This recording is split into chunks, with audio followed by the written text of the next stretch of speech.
AnimalClass.co.uk. So a thorough health check is a really important part of your husbandry skills.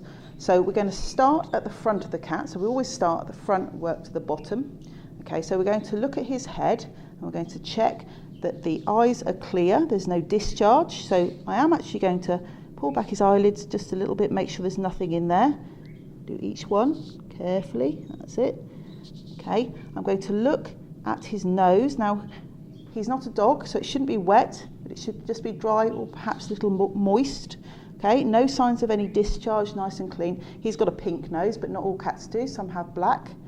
Okay, then we're going to look around his mouth. There's no signs of dribble or anything like that.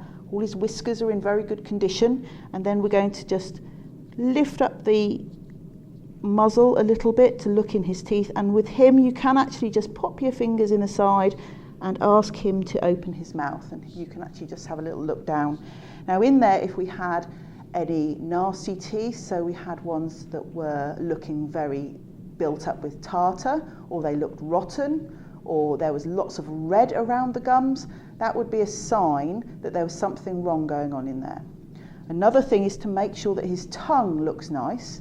It has lots of little hooks on it, but it shouldn't have any ulcers or any nasty red parts. And again, that could be a sign, particularly of cat flu.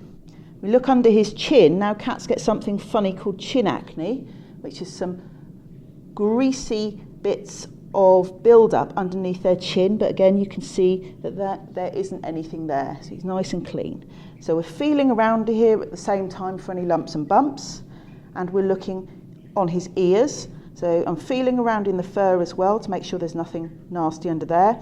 I'm feeling around his ears, around the base of them, and then I'm going to have a little look in. And he doesn't like this so much. I turn his head to one side and see that I've got his head held. Okay, and then I'm looking in, and it's for signs of things like ear mites or a little bit of wax, and he does have a little bit of wax, so we might want to clear those up at some point. Some cats get very waxy ears and others always have really clean ears. Now this is normal for him to have all this fluff in his ears, so that's absolutely fine.